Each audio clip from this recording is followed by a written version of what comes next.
Assalomu alaykum. Yaxshi muomala. Naq maydon taqdotman. YouTube kanalıma hoş geldinglar. Kanadadagi turmushni o'rtoqlashadigan kanal bo'lgandan keyin qahva vaqtida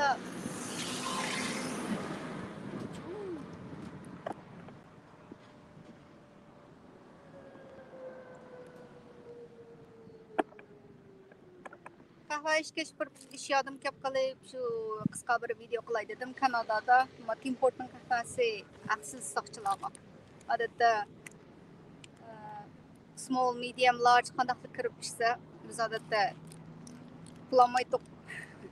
Esimde shu qilib qolgan bugun qahva ichib kelgan shuni ko'pchilik bilan o'rtoqlashib sizlarninki turayotgan davlatinglarda soqchilar qanday muomala qiladi deganni so'rab boqay deb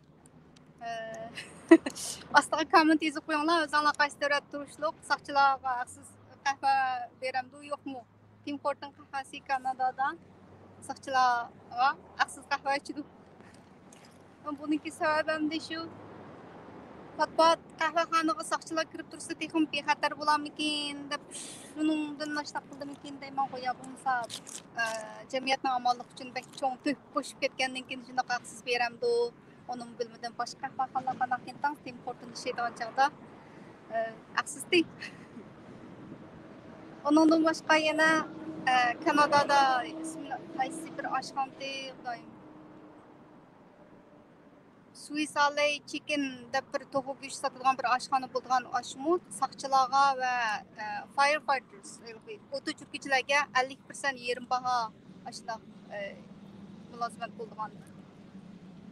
Bizningki yurtlardagi soqchilar, bizningki yurtdagi soqchilar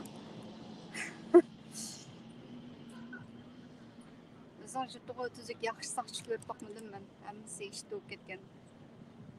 O'sha turib bir tillab qo'ysam man. Yaqinda Kanadadagi bir jubar turpanda 10 yil yashgan shular turpandagi soqchilar to'g'riliq gap qilgan chog'da shundoq o'z ko'zi bilan ko'rgan bir qism ishlarni nimbatda hatto birsiniki qutiga ehtiyotsizlik bilan tasab sog'onga bo'yindan so'rab ketgan shundoq aski soqchilarimiz varmiz uyg'urlarni kechirdim. Bundan boshqa Istiqlal televiziyasininki shu soqchilar to'g'riliq aytilgan shu so'zlarni olsam odam bir xil tanlari shu kuni titrab ochiqdan g'azabdan odamlar shundoq g'azablantiradigan shundoq soqchilar bor. Kanadadagi soqchilar shundoq yaxshi haqsiz qahva ichidi.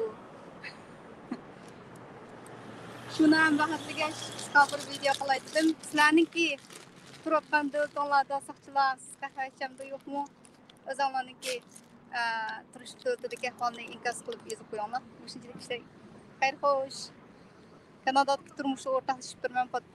Qanimga obuna bo'linglar.